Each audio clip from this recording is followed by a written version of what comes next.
بالطاغية وأما عاد فأهلكوا بريح صرصر عاتية سخرها عليهم 7 ليال و8 أيام حسوما فترى القوم فيها صرعى كأنهم أعجاز نخل خاوية فهل ترى لهم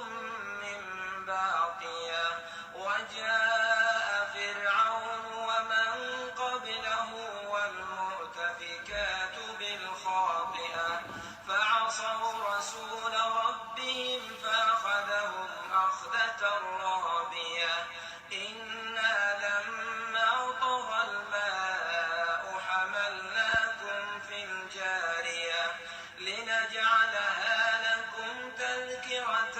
وتعيها أذن واعية فإذا نفخ في الصور نفخة واحدة وحملت الأرض والجبال فدكتا دكة واحدة فيومئذ وقعت الواقعة وانشقت السماء فهي يومئذ واهية والملك على أرجائها ويحمل عرش ربك فوقهم يومئذ 8 يومئذ تعرضون لا تخفى منكم خافية فأما من أوتي كتابه بيمينه فيقول هاؤم اقرءوا كتابيه إني ظننت أني ملاق حسابيه فهو في عيشة راضية في جنة عالية قطوفها دانية كلوا واشربوا هنيئا بما أسلفتم في الأيام الخالية وأما من أوتي كتابه بشماله فيقول يا ليتني لم أوت كتابيه ولم أدر ما حسابيه يا ليتها كانت القاضية ما أغنى عني ماليه هلك عني سلطانيه خذوه فغلوه ثم الجحيم صلوه ثم في سلسلة ذرعها 70 ذراعا فاسلكوه إنه كان لا يؤمن بالله العظيم ولا يحض على طعام المسكين فليس له اليوم هاهنا حميم ولا طعام إلا من غسلين. الحمد لله رب العالمين الحمد لله وكفى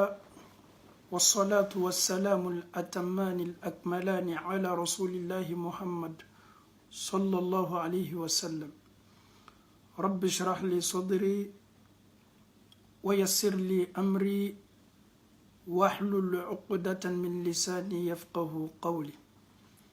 السلام عليكم ورحمة الله وبركاته الحمد لله رب العالمين أنفو أني أنبو لمن قلب لك فني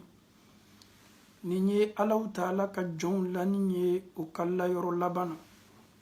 Nin ye adamadenw la nin ye saya lafɛn kan. Nin ye adamadenw la nin ye o ka ɲɛnamaya dan na. Nin ye adamadenw la nin ye o dɛsɛni lanin na. Nin ye dɔgɔtɔrɔmuso ye ka bɔ Australie. Nin muso a y'a ka waati dɔ ta a ka ɲɛnamaya la. A y'o waati kɛrɛkɛrɛ adamaden minnu lanin bɛ saya lafɛn kan ka waati nin kɛrɛkɛrɛ k'a di olu ma. Ka nunu lamɛn ka nunu mafilɛ nunu natanin bɛ mun na nin layɔrɔ la. Nin muso ye waati d'a yɛrɛ ma a kɛnin bɛ ka nin baara kɛ. Nin muso yɛrɛ ye Australienne de ye. Nin muso ye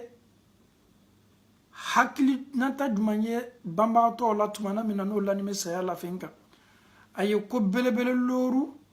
a y'o le remarquer adamadenw na tuma min na n'o b'o ka saya lafɛn kan. A mɔgɔkɔrɔbaw a funankɛninw a sigila minnu kɔrɔ n'a ye san yirika kɛ a siginimɔgɔw kɔrɔ a tun bɛ déplacer le ka taa ninnu mafilɛ k'o ma ɲininka aw lanin bɛ nin layɔrɔ la aw nimisanin bɛ mun de la walama aw natanin bɛ mun de la. Nin muso sela ka hakilinata belebele looru ta. Nin hakilinata belebele looru a bɛ se kɛla ne ni e ma ladidikan ye a bɛ se kɛla ne ni e ma wajibilikanba ye. An bɛ Alahu Ta'ala dali ka nin faamuyaliko ɲuman di an bɛɛ ma Ala m'o kɛla. Ne ni aw bɛɛ dɛngɛniyani bɛ k'a fɔ ko anw ka ɲɛnamaya ko dan de b'anw ka ɲɛnamaya la. An mɛnna nin ɲɛnamaya la o ɲaɲa don dɔ ni Alahu Ta'ala ka diɲɛ an kɛtɔ nin duniya to la ye.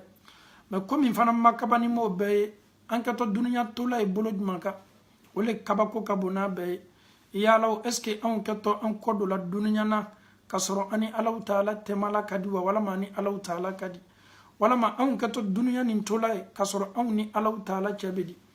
Nin ye ɲininkaliba ye an bɛɛ la k'a fɔ nin sɔnni bɛ saya ma. Mais saya kɛtɔ laborila ne ni aw kan k'an to sifari ni k'an to lihalala min na o le ka kan ka kɛ ɲininkali ye an bɛɛ la k'a fɔ nin ka ɲininkali. Alhamdulillahi rabbil alamin. Nin muso ale bɔla taama bolo ma ka taa mafilɛli kɛ dɔgɔtɔrɔsow la ka taa banabagatɔw mafilɛ ka adamadenw mafilɛ minnu lanin bɛ o ka waati laban na k'o hakilinataw dɔn o fana natanin bɛ walama nimisa min b'o la k'o to nin layɔrɔ kan. Nimisa belebele looru a ko k'a caman caman na a ye mɔgɔ minnu lamɛn a ye nin nimisa belebele looru ye a kelen kelenna bɛɛ kumakan na subhanallah. A fɔlɔfɔlɔ saya lafɛn kan nunu bɛ nimisakan min fɔ ne ni e y'i toloma lɔ a la tuma dɔ ne ni e fana bɛ se nin fɔ la. An bɛ Alahu Ta'ala dali saya bɛ se ne ni aw ma waati min k'a kɛ ne ni aw ni Alahu Ta'ala ka di Ala m'o kɛla. A fɔlɔfɔlɔ i bɛ mɔgɔ lanin ye nin layɔrɔ la a b'a fɔ di kuntu atamanna law malaktu shaja'a la aishu alhayata allati aradtuha li nafsi. Ale bɛ nimisa ale ye fanga min kɛ adamadenw ka baara la a y'a si bɛɛ ban baara le la. Ale bɛ nimisa yala fanga min dila ne ma nin ne ka fanga nin bɛɛ kɛ mɔgɔ wɛrɛ ka baara le la.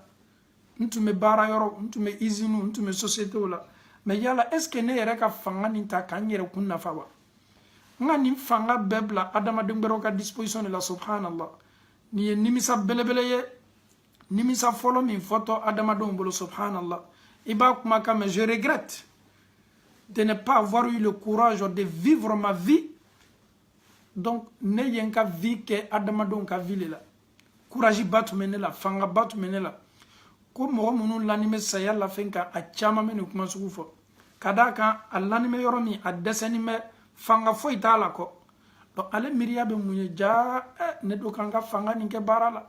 su ni tile ne kɛnin bɛ ka baara adamadenw ne ye ne kɛnin bɛ ka mɔgɔ wɛrɛw ka baara le kɛ ne kɛnin bɛ ka jɔnya kɛ mɔgɔ wɛrɛw le ye ne ma se n yɛrɛ kɛla n yɛrɛ servila n ka fanga nin na n ka nin fanga bɛɛ di k'a daminɛ n ka ɲɛnamaya fo ka se saya waati ma n ka bɛɛ kɛ baara le la subhanallah. Wallahi nin ye ɲininkaliba ye ɲininkali min ka kan ka ne ni e fana jajɔ. Nous travaillons dayirimɛ nin yɛrɛ le kosɔn an caman y'an yɛrɛ sɔrɔ tubabu la an bɛ baara la su ni tile ka bɔ fajiri fɛ ka don su fɛ anw bɛ t'o la saya bɛ na anw labɛn an hakilinata fɔlɔ bɛ nana min na ja ne ɲɛnɛ k'a fɔ ko duniya ye nin de ye ja duniya tɛ nin ye ne yɛrɛ ma se n yɛrɛ nafa la n ka fanga nin na n ka fanga nin bɛɛ kɛ baara le la a kɛla sababu ye kɔdimi yɛrɛ ye don min na olu sala ka kɔdimi t'o la a kɛla sababu ye defo ye do soro ko to ka bara yoro la akala sababu ye do yere tese lola bi okola o ye barake ka barake ka barake donc o lani me saya la fin ka wati mi o hakilina tabe mu foye a ne yere kan yere di adama de gbero le na fama nyina na nyere ko subhanallah ama Allah taala dalika ni kuma kan ke tasili kuma yeneni aw ma ala mo kala kuma kan flana saya bagato be kuma kan min fo nimisa bunda kono ka lani to saya la fin ka aw ya kuma kan me e ala akodi ne tuma nata fanga ni courage min tumenela ali ntunye courage ni kenne ni ngadema yayi amiriya be se damna kadema ya ma aba yera kunjara ki damna est ce nya wati dinu numa wa est ce nye nlolan lo yoro lawa donc adama de men nimisa damna kada kan lo ka fa na kadema ya farato nyona fanga min tuma la bara yoro aya fanga be di bara yoro ma anyina na yera kun fananko donc nimisa belebelo be na damna asabana iba kuma kame ni ne tun kalo ntume adama don ye koronya slaminuka nyemma kun slana akana foko alala ni ka reproche kasha nimisa ni me bi munam mase adama don bolo kasla juguka abe komi adama de minu bi tamakiya be minula aba balmana asfe mo na sinyo ye jugman slaka ata dado ala ata interpellation ke ate mo ladi abe mo to ka ko jugu slaka ale lani me saya la fenka fana ma foko munane selamma kunan jela ni ko suka nunu tumesla juguka ne nyantum mala munane ye nunu to kasla juguka aba yera kunjara ki damna ni yera kunjara ki ni mafle ni kawali beya le yera kunne abe kanga yera kunjara ki baramina munama do fonina munama mogodon madame munanye mogodon yesla juguka nyotoy munanye sigida yesla juguka nyotoy munanye famo ye bara kuntana nslanan tonye makuna fo nunu tola ni sla juguka munane mase kumana ka ndano blani kumama aba yera kunni ni damna aba yera kunjara ki damna subhanallah ananina oye aba yera kunjara ki damna ala ali ne teru nani mo minu tume ko kelema wati yera kuntene boloni nunu ye balmaya ni teriya mase foi kela ni na fo nganyere to bara le bolo nganyere to dunya bolo iba ye aben nata teriya ni badenyala aben nata sinji la kurakura lila aben nata teriya yere fana kakan ka kena le bese sigina tuguni aya sebe do teriya ke ko nyuma ni balmaya ke ko mama amiriya be nin kelengele nan be docteur musoko ko nyel lameni minu ke ka moto ka kalola o chama kumana ni yoroka ne ke to balma ne ya balmaya da banabi ne ka teriya ke to banabi yala est ce que ne yere selan servi la teriya ni na servi ko nyuma est ce que ne selan servi la bademaya ni na balma ko bademaya nyuma aba yere kunne ndamna na klala wala kuma kan loruna mime bo oda ko lani to saya la fenka yala ne bana ka kunadia di nyerema ne tume kunadia la dama do ne mawati be nyina na nyera kun ko kunadia bonda kono mo ko ni tume mo le bla kunadia bonda kono me nyina na nyera kun ko o koro edi ne ko ni nyana mo wala nyem mo la li me nyina na nyera kun ko man nyera kun la di man nyera kun kawandi donc ni nimisa belebele kuma kan duruye docteur musoko ko kuma kami ni sayabato ba fo ko lani to saya la fenka o chama men nimisa o yere dimin ke dunya ma bara la ko fanga di dunya ma o nyina no yere kungo o chama men nimisa munane ka adama don to ke wal juguka mbana ka kuma ngo yilo nyemmaku o be nimisa ni yorola o chama men nimisa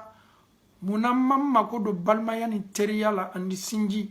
nyeni toy manna fa foy kanina ne yere lani me la yoro minani abe komi matte le kelen badmaya ni le kelen sinjitu aba yere kunjara ki damna ne yo kudma ka mi me ka kuna dia ne yere mamma so foy kala subhanallah anfa'u ani ambo musomi yeni kuma kamfo ni ya sege sege asigila saya bagato munu koro minu be kalola ni ya sege sege e yere beta soro muso ni teslamai mais adama do me kuma ka minu fo ko to saya la fenka ayeni kuma ka on chama ta ka faranyonka kuma ka mi me boss saya bagato da ka chaya ayeni ni fo subhanallah ni an segina kana an yere ka dina kono mi islamaya Allah taala yum fo adamadu matumana mina no lanime ni la yoro kan no lanime ni la yoro la ani Allah taala kuma kan fananta ka mafla docteur muso australien ye kuma kan min fo ami Allah taala kuma kanta amma ye ka fo ko Allah taala ye nin ko fo qur'ana kono Allah taala kuma kan kelempebe o beni muso ka kuma kan bela ka foninta ka fara nyonka Allah taala kuma kan ka bonin be subhanallah muso ye ko duru fo meni ko duru bebel munu ko kelempele ma Allah taala ko tumana mina mo min lani me saya la fenka koni ni sela tumana mina a kan flefle la a disi sanfeta ni sela ya watimi Allah taala ko mo munu sigini makoro mo munu kanime ka lamini docteur munu kanime ka furake Allah taala ko ne Allah taala kasurunka jonna ni wati la katme adama de beka docteur munu bolo be afarila docteur munu be kan ka examiner fami munu sigini makoro ka bolo kumbo fami munu kanime ka faru digidi Allah taala ko ne Allah taala kasurunka loni kasuru adama de nani wati la katme au bela ka funika Allah taala ma dawma da Allah taala ko ni wati koni awlani me aw yerela awlani me aw ka dabari la awlani me aw ka sena aw ka nafulutigi yala koni ne Allah taala kan ka bara damna mi ni boy ni min glani maka adama de nyana ka fangala anaka korota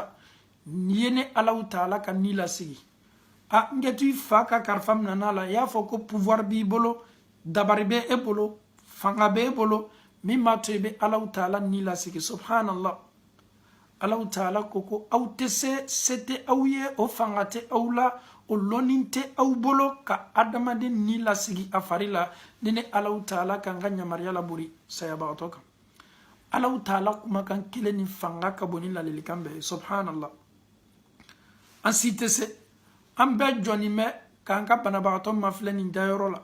ambe joni me ka amma surunya mo fleni la yorola ambe joni me nunu lani me salona docteur do yere ba fokate na ben ka wiyetana e sokono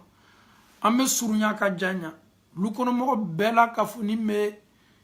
bela ka funi slani me koni an ka sotigi ta wati manse koni an ba ta wati manse koni an korota wati manse akala kono na filie docteur ko ko lutese ebe Allah taala ka sena kam masaya lon yoroli la subhanallah docteur bo se ko le kemme Allah taala tali akadoni Allah taala tali akadamade ebe tay ka mo yere bolo ki la sigi sokono be kono na filni me adamade be sigi ni me sa ame munke docteur ko fo iti se kala ni wati le la ni wole li kala ka fami wole am fa farbe di ebe sokono mo kuma ka me ko kwa ka gbelene akagbele ama lon yoro le la ka foko ala la ka be bolo minani abe Allah taala le ka bolo la abe wati minani yoro nina dam fem foi te se foi kala ni wati la fo Allah taala subhanallah mo bena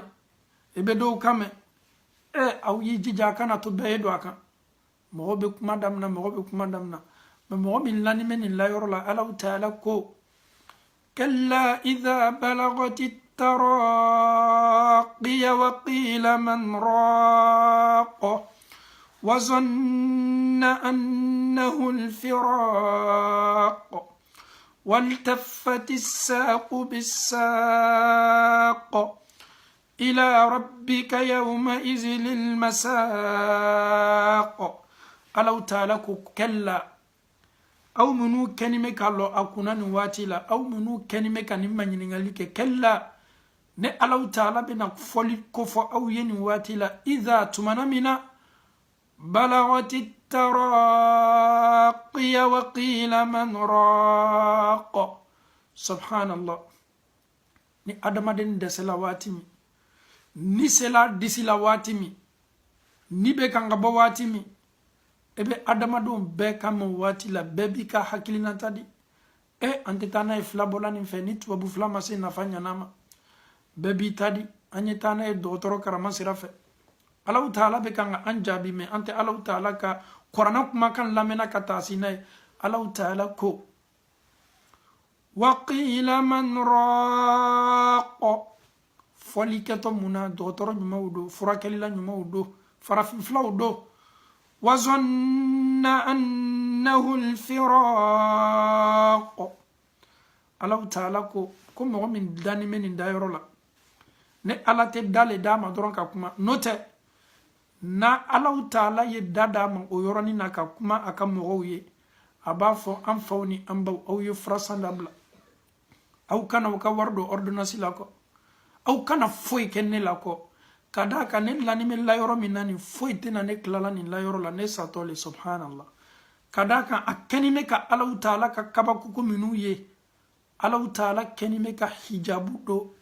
minu sigini makoro nunu site seni la fo Allah taala kam masaya anaka meleka munu nato ni barakela ani mo min lani me saya la fenga ni moniye ni sutaraye ni gundoye minu sigini makoro olu nyante foila olu nyame muna toroya ni sege mi me banabagato ka olu nyame banabagato ka sege na ka toroya la Allah taala ko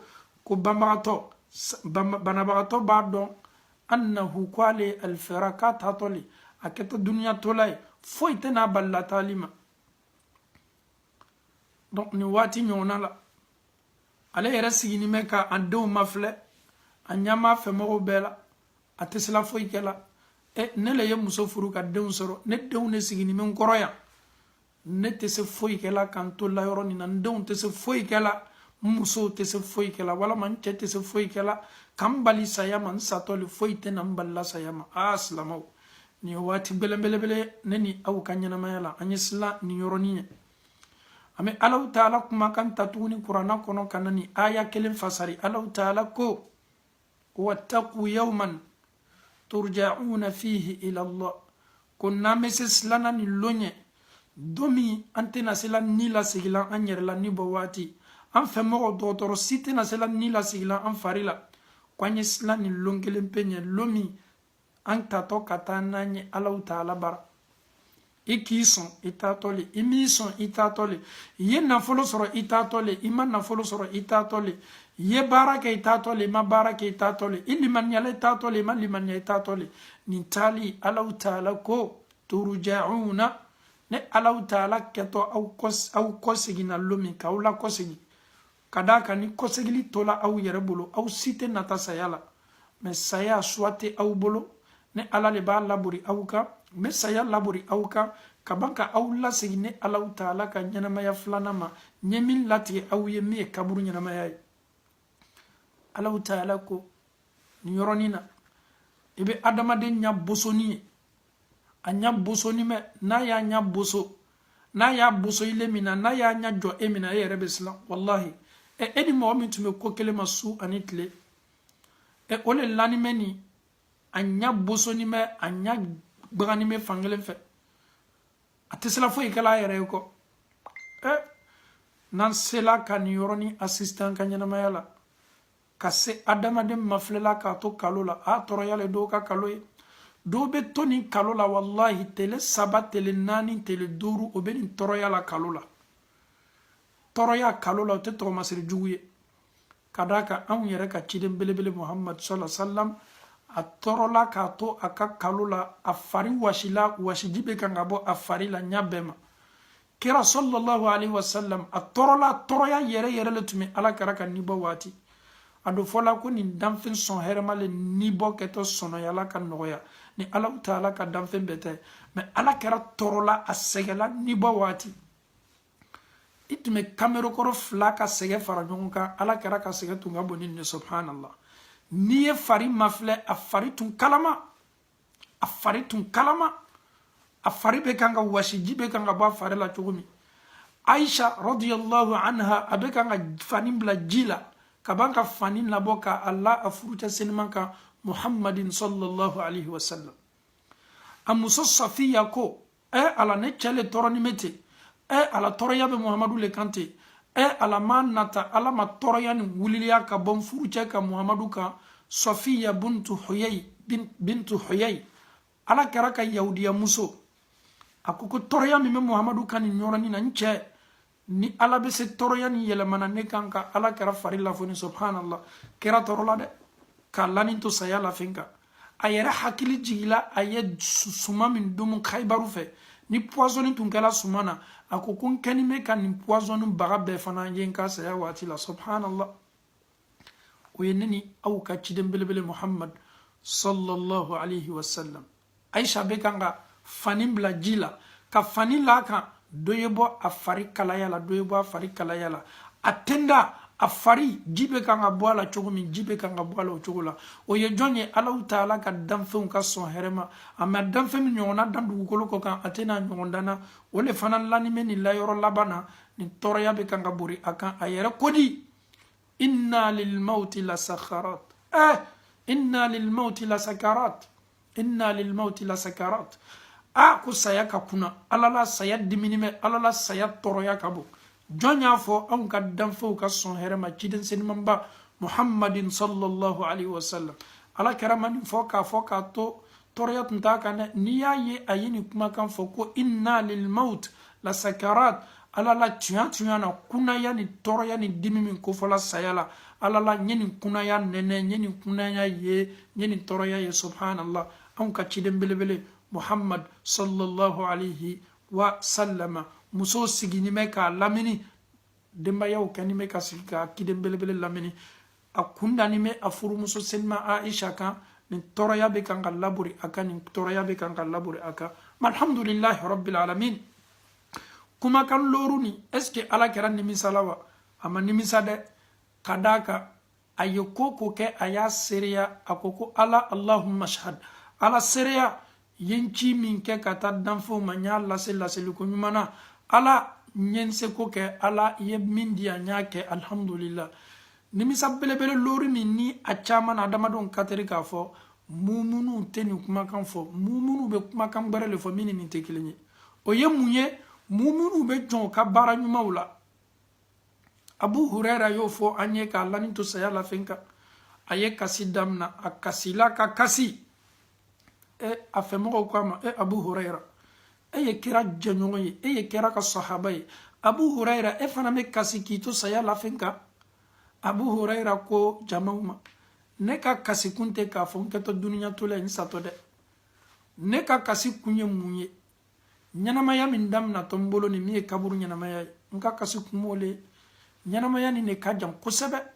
ne ye min kɛ dugukolo ɲɛnamaya la o ka surun ka tɛmɛ kaburu ɲɛnamaya kan kaburu ɲɛnamaya ka jan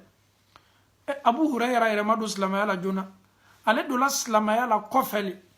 Abu Huraira don silamɛya la a ye min kɛ silamɛya la Abu Huraira don silamɛya la a ma san 6 walama san 7 bɔ silamɛya la mais a y'a yɛrɛ di a ka silamɛya seniɲana Abu Huraira le lanimɛ saya la fɛn kan a bɛ kan ka kasi mɔgɔw kama Abu Huraira fana ni kira tun bɛ waati bɛɛ a ko kaburu ɲɛnamaya nin cɔ ko nin kundagala ka jan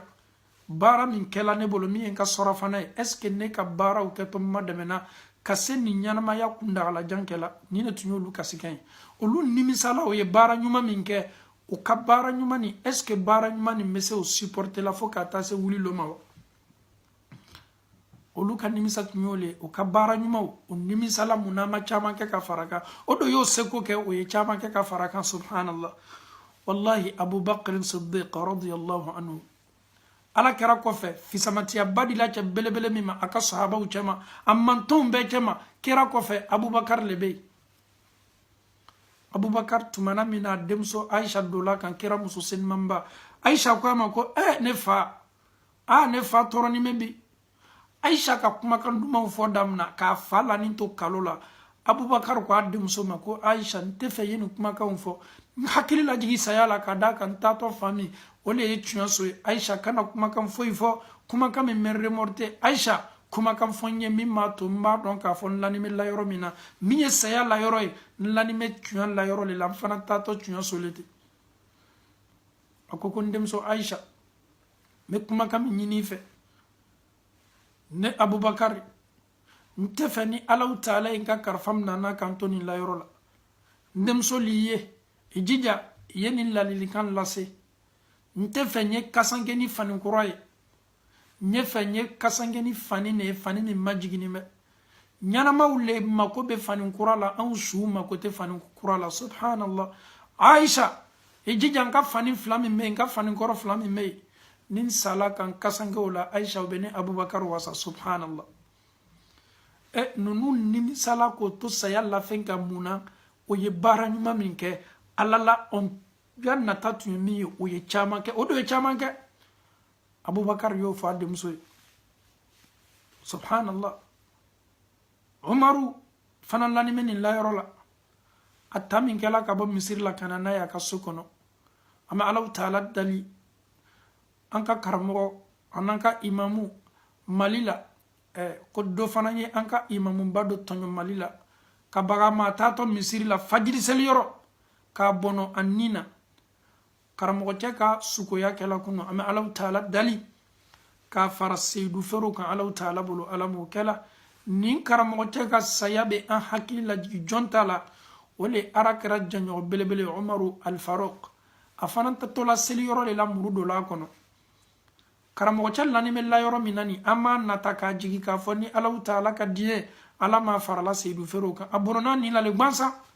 a m'a min a m'a bɔn nin ye tɔɲɔli belebele ye tɔɲɔli min mɔgɔ min ye fagali kɛ ni yɛrɛ y'a mafilɛ k'a kumakan mafilɛ i b'i yɛrɛ ma ɲininka ninnu sela nin baara nin dusukun gɛlɛya kɛla cogo di Umaru taala ka bɔ misiri la ka na n'a ye a yɛrɛ tun t'a yɛrɛ hakili kan a bɔla hakili kan joli bɛ kan ka bɔ a la cogo min joli bɛ kan ka bɔ a la cɛ min ye Umaru sɔgɔ Abu Lu'lu'ul Majusi a ye muru min kɛ ka Umaru sɔgɔ a y'a ka waati ta ni muru labɛnna labɛnni ko la muru nin ye muru da fila a b'a bolo bila a cɛ ma a da kelen kelenna bɛɛ bɛ se tɔɔrɔya kɛ la Umaru bɛnna min nana lɔ Umaru pilasi la a y'o fana sɔgɔ a ye mɔgɔ min lala joli la mɔgɔ 10 nin kɔ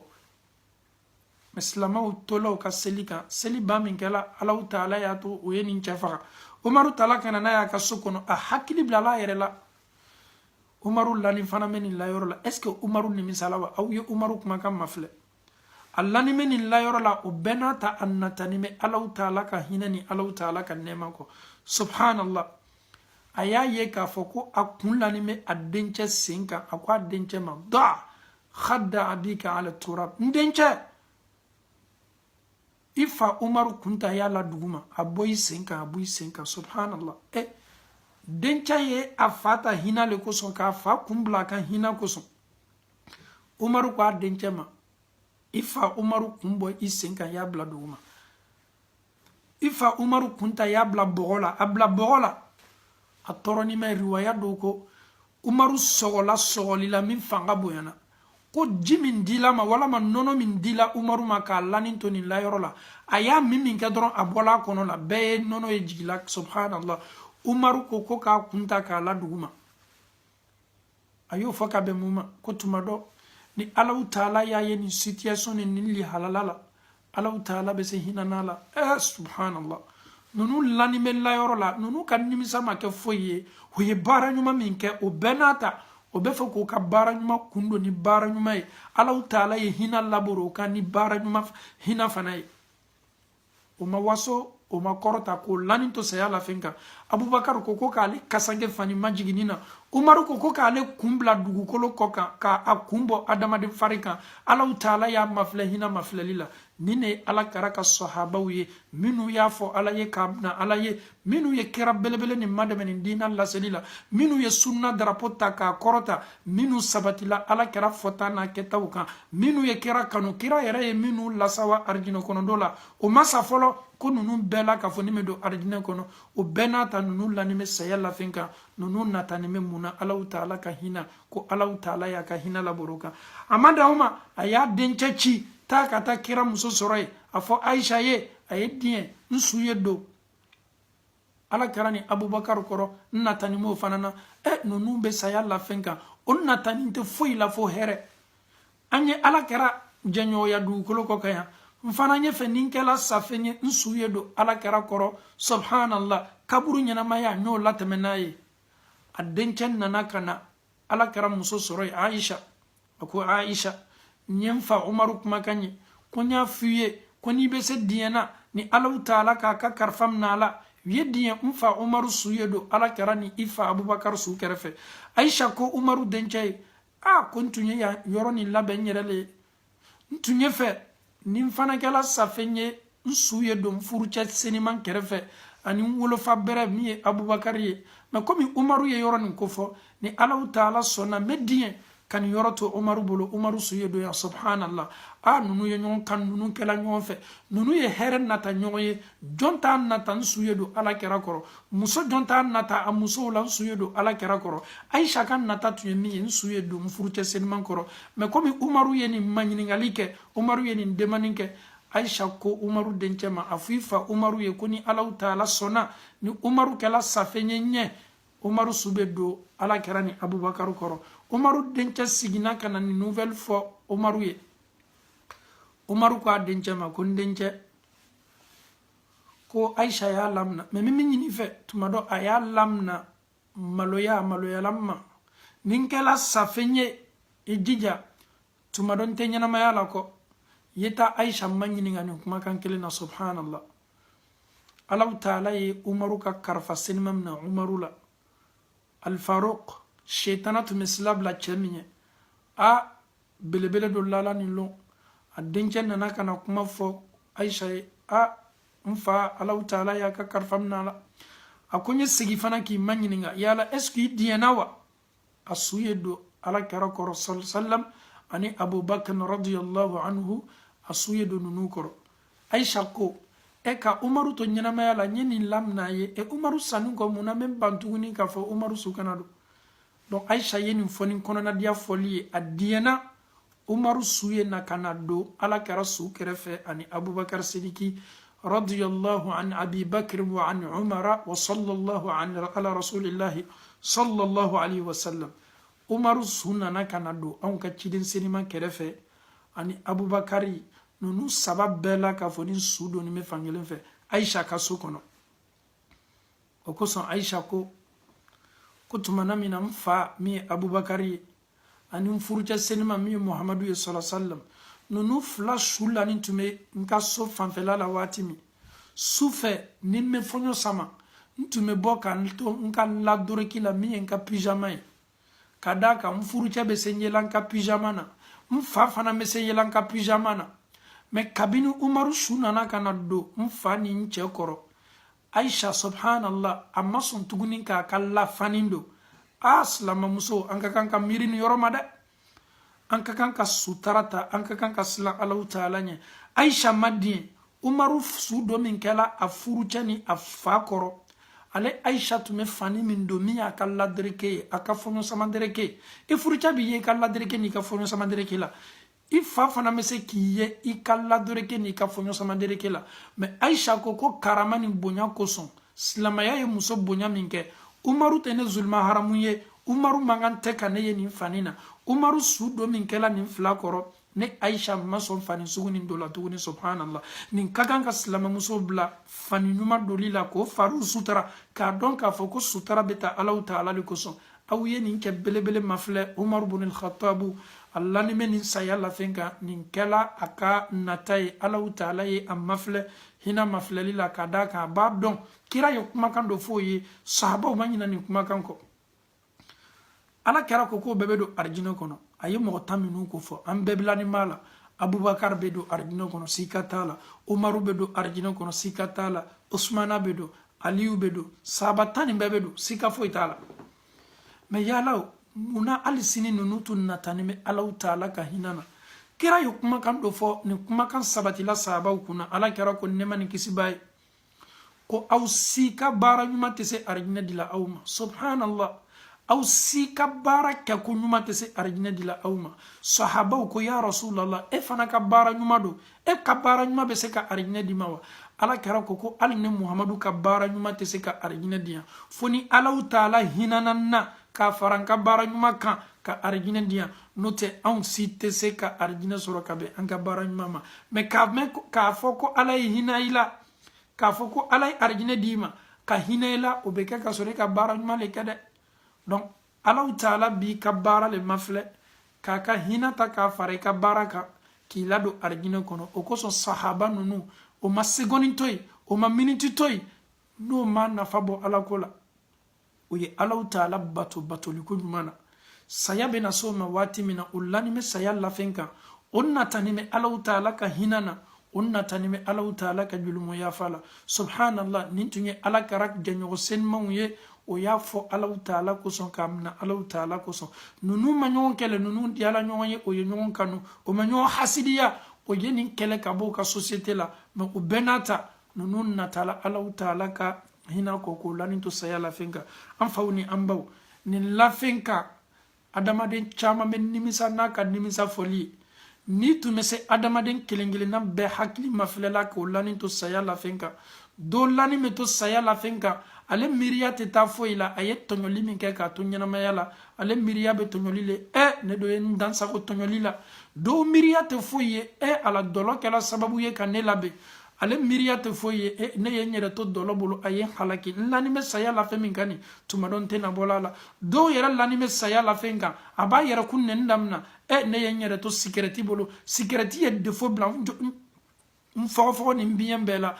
ala ni ne tun k'a lɔn n tun tɛ n yɛrɛ to nin fɛn sugu bolo fɛn min kana ka ɲɛ dɔw lani bɛ nin bana la fɛn kan ala ne ye n yɛrɛ kɛ sunguru tigɛla ni kanbere tigɛla ye bana sugulonbaliw ye n minɛ a ye n bali a ye n dɛsɛ ne lani bɛ la yɔrɔ min na nin tun k'a lɔn n tun tɛ n yɛrɛ bila ala sɔsɔ bonda kɔnɔ wallahi n'i ye adamadenw la mafilɛ ko hakilinataw lɔn nin yɔrɔnin na ko lani to saya la fɛn kan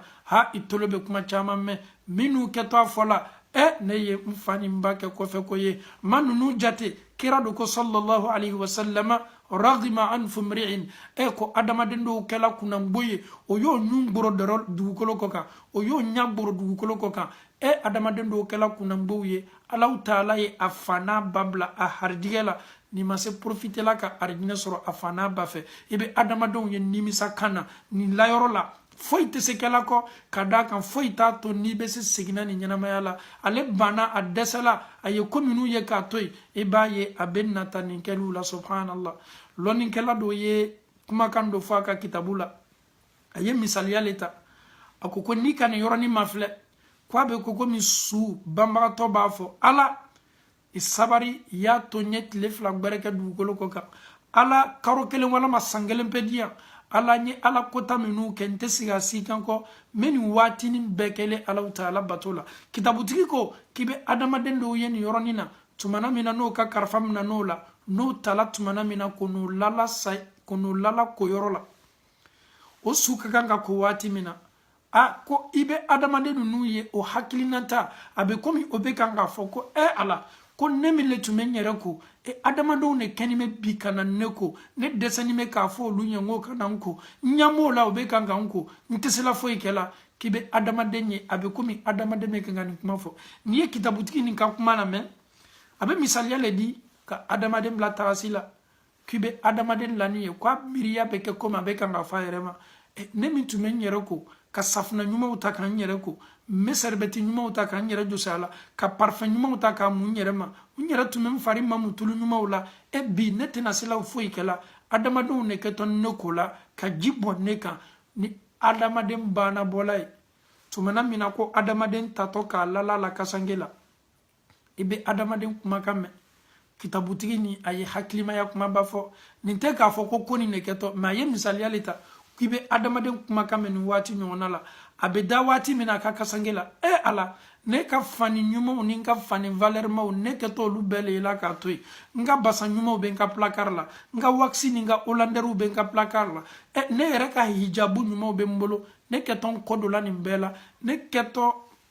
masiri min kɛtɔ ne masiri la kasanke valeur foyi t'a la a sɔngɔ ka nɔgɔ lɔgɔ la bi ni fani caman ye ne kɛtɔ sirila o le la a mɛtiri 7 walama a mɛtiri 3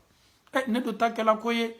ne kɛtɔ n ka fani ba nin bɛɛ ye la k'a to yen n yɛrɛ ka dɔw bila tayiri cɛ fɛ olu ma ban fɔlɔ n yɛrɛ ka sani dɔw bɛ yen n y'olu commandé olu dɔw ma se n bolo fɔlɔ n yɛrɛ fana kɛni bɛ ka dɔw san olu bɛ n bolo placard la n yɛrɛ tun b'olu yɛrɛ fana kala fɔlɔ ko ne kɛtɔ nin bɛɛ la ka fɔ ni ne yela k'a to yen ne kɛtɔ do la kasanke le la n kɛtɔ kasanke min kɛtɔ melekela na ka ban ka julu fana kɛ k'an siri ala ko ni a bɔla o bonda kɔnɔ tumana min na a tatɔ k'a la kɛ su kan ka bɔ n'a ye a ka so kɔnɔ k'o le makabani mɛ n'a bɛɛ ye k'i bɛ sayabagatɔ ye nin waati la misaliya bolo ma k'a bɛ komi a bɛ kan k'a fɔ a yɛrɛ kuma ala ne ye nafolo ɲini ka so min jɔ ne tatɔ ka bɔ n bonni la ne tun bɛ bɔ min sara karo la ni n ka denbaya ye se sila la ne tatɔ ka bɔ o de la ne yɛrɛ tatɔ ka bɔ so min na n tun bɛ gba kɛ n furucɛ ye so min na n tatɔ ka bɔ o so de la ne tun bɛ n denw ladon so min kɔnɔ ne kɛtɔ bɔla o so de kɔnɔ nin ne tun bɛ n cɛ ka so furan k'a ka so nettoyer k'a kasa diya k'a ka faniw repasser so min kɔnɔ nin ja ko ne kɛtɔ bɔla o de so kɔnɔ ne tɛ jate tuguni so nin dungo ye ne kɛtɔ bɔla nin so kɔnɔ k'i bɛ sayabagatɔ kanbɛ nin yɔrɔnin na ala den minnu ni Alahu Taala y'a di yan ko n kɛtɔ n kɔ dɔ la n denw na n ye nafolo min ɲini min ma kabani mɛ n'a bɛɛ ye n'a sɔrɔ n ye nafolo ɲini haramu sila kan ne ye nafolo ɲini haramu sila kan ka bon jɔ n'a ye n ye nafolo ɲini haramu sila kan ka denbaya labalo a la ne yɛrɛ taatɔ k'ale haramu kɛla ka fɛn minnu réaliser n taatɔ k'a bɛɛ to yen nin labantɔ mɔgɔw le bolo mɔgɔ minnu kɛtɔ cɛ ta la problème bɛɛ ye ne ta ye ni adamaden tala ka bɔ yɔrɔ la min ma kabani mɛ n'a bɛɛ ye a tatɔ le ka n'a bila ko ka na suma seli ala suma seli ka yira balo ni Alahu Taala ka jɔnsenmaw sala n'o suma seli la suma seli nɛɛma duwawu minnu kɛtɔ a hɛrɛ bɛ se suma mɛ o ye kɛ ka sɔrɔ Alahu Taala diyɛni m'i ka baara ma dɛ n'o tɛ suma seli dɔw bɛ yen o ye tɔɔrɔya le ye suma mɔgɔ min m'a fɔ ala ye a ma kɛ ala ye a y'i ban seli ma a ye mɔgɔw nɛgɛ k'a fɔ k'a tun bɛ seli la a y'i ban sundo ma a ye mɔgɔw nɛgɛ k'a fɔ a tun bɛ sundo la a y'i ban Alahu Taala ka farida baaraw kɛli ma k'a mɛn k'a fɔ ko ala ye hinɛ la o bɛ kɛ ka sɔrɔ e ka Alahu Taala ka faridaw latanga nin tatɔ tumana min na ka taa n'a ye a ka kaburu la k'a bɛ komi dugukolo bɛ kan ka nin kuma fɔ adamaden labanna k'i natɔ dola ne le kɔrɔ y'i sagona ko caman kɛ ne kan dɛ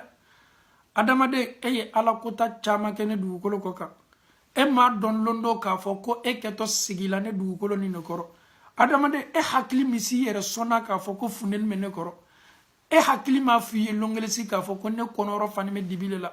adamaden m'a dɔn k'a fɔ ko n'i banna dola ne kɔrɔ ka ban ne b'i tunu k'i bɔ adamadenya la k'i sugu yɛlɛma ma hakili m'o ye adamadenw y'i sagona ko kɛ ne kan dɛ y'i fɔtaw ni kɛtaw bɛɛ kɛ ne dugukolo kɔ kan mɛ ne fana tun y'i ma kɔnɔna i nana i na waati sela adamaden tumana min na i lajigitɔ dugukolo kɔrɔ an bɛ hadisa ta ka nin yɔrɔnin saro nin ye kitabutigi kumakanw ye hakilimaw ka kan ka ta sini ladilikan min ye mɛ an ye dɔ hadisa bonda kɔnɔ ni adamaden banna lala ka kaburu kɔnɔ kaburu kɛtɔ kɛwale dɔ laborila bɛɛ kan o le ye kaburu kɛtɔ bisila adamaden kelen kelenna bɛɛ ma nin bisili fanga ka bɔ dɛ nin bisili bɛ kɛle k'a yɛrɛ i la k'a fɔ ko Alahu Taala ko minha khalaqnakum wa fiha nu'idukum wa minha nukhrijukum taratan ukhra minha khalaqnakum anw dana ala bolo ka bɔ nin bɔgɔli la an fa adama dana bɔgɔli la wa fiha nu'idukum Alahu Taala ko bɔgɔ kelen nin an kɛtɔ aw lasigina nin dugukolo kelen nin kɔrɔ wa minha nukhrijukum taratan ukhra ala ko kun kɛtɔ aw lakununa ka bɔ nin bɔgɔ kelen nin kɔrɔ ka aw sabati ɲiningali kɛnɛ kan subhanallah dugukolo i labanna kɔrɔ i do ye ala kotaw ni ala sɔsɔ kɛ dugukolo le kan i labanna dugukolo kɔrɔ fundini bɛ dugukolo kɔrɔ dɛ komi yɛrɛ ka jugu n'a bɛɛ ye cɛngɛ tɔni ne kɛtɔ adamaden kan n'a banna la dugukolo kɔrɔ cɛngɛ tɔni pelu bɛ don a la k'a lajigi kan ka dugukolo danbe ka dugukolo i datugu pewu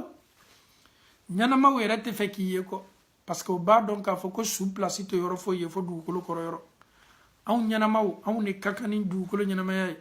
an tɛ se ɲɛnamaya kɛla ni su ye subhanallah an bɛ perese an ye taa ka taa su don a kana toli an bolo subhanallah i ni mɔgɔ min tun bɛ ko kelen ma ɲɛnamaya tun bɛ kɛla aw bolo ko kelen ma a bɛɛ tun bɛ ko kelen de ma ala y'o ka kalifa minɛ a la aw yɛrɛ bɛ perese ka taa su don nin ko bɛɛ ye baɲɛbɛya an yɛrɛ sɔrɔ dɔ ye bɔ kasi la dɔ ye bɔ sunu la dɔ ye bɔ miiriyabaw la donc e t'a labana yɔrɔ jumɛn e t'a labana kaburu ɲɛnamaya la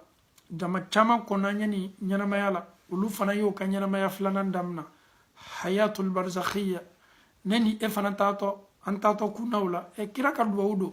n'a y'a yɛrɛ kaburuso la waati waati n'a ye salamu bila suw ye ala kɛra bɛ suw fo n'a banna suw fo la aba fo suma koni Allah taala sona an keto kuna awla aw koni kona an yeme an nato an kuto awla an be keto ale kekle ne gala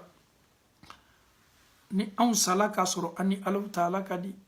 kaburu ɲanamaya yɛrɛ be diya anw na ka tɛmɛ dugukolo ɲanamaya kan ka da kan kɛra ko nɛma ni kisiba ye ko alqabru rawdatun min riyadil janna ni y'a mɛn ko arijinɛ jardin ni arijinɛ nankɔ a fɔlɔfɔlɔ bɛ damina kaburu kɔnɔ le n'i kɛla jɔnsenima ye i ka nankɔ n'i ka jardin n'i ka hɛrɛ bɛ damina i ka kaburu kɔnɔ mɛ n'i ma kɛ Alahu taala ka jɔnsenima ye i ka gbalo n'i ka tɔrɔya i ka jahanama so fɔlɔ don an bɛ Alahu taala dali ka Ala yafa an ma Alahu taala bolo Ala m'o kɛla ni ɲɛnamaya filanan min n'a daminatɔ an bolo an k'an sɔn an b'a kɛ an m'an sɔn an m'an kɛ an bɛ Alahu taala dali ka an se ni ɲɛnamaya ɲɛsigila ni baara ɲumanw kɛli ye Ala m'o kɛla k'an dusukun ɲigin k'an dusukun silan k'an dusukun fa Ala ɲɛsiranya la Ala m'o kɛla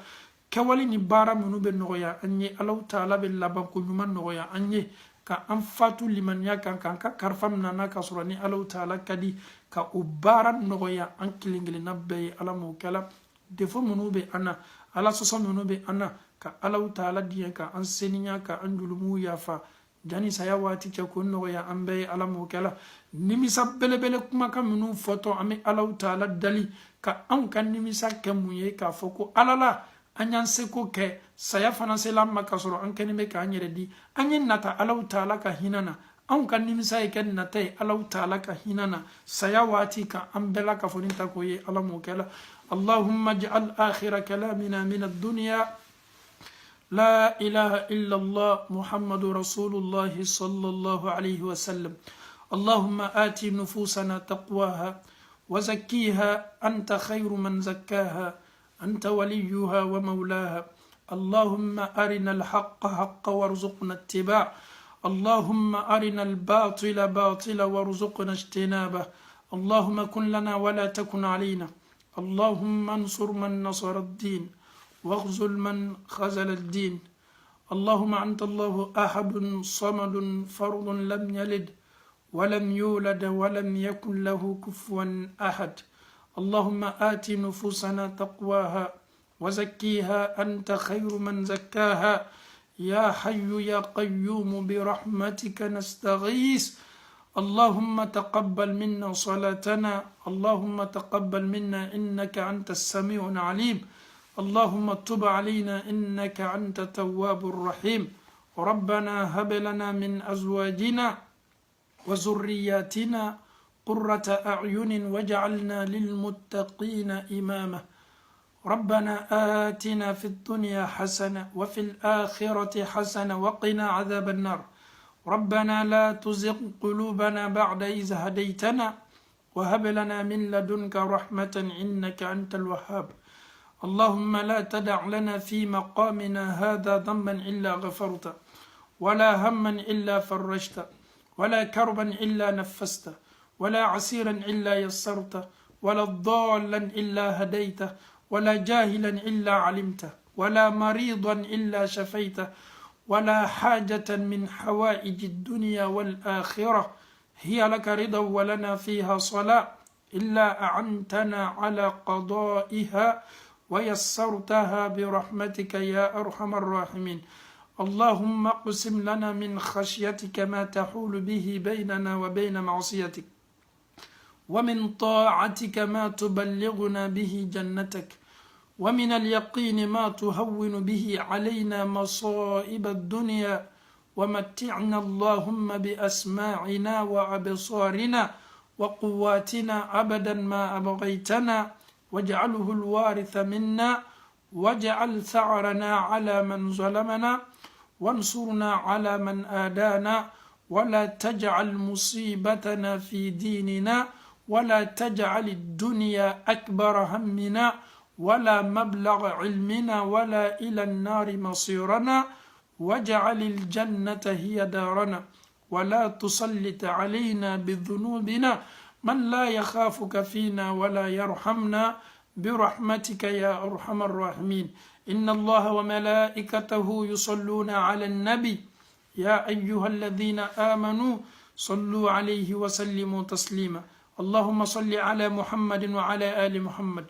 كما صليت على إبراهيم وعلى آل إبراهيم في العالمين إنك حميد مجيد اللهم بارك على محمد وعلى آل محمد كما باركت على إبراهيم وعلى آل إبراهيم في العالمين إنك حميد مجيد وآخر دعوانا عن الحمد لله رب العالمين.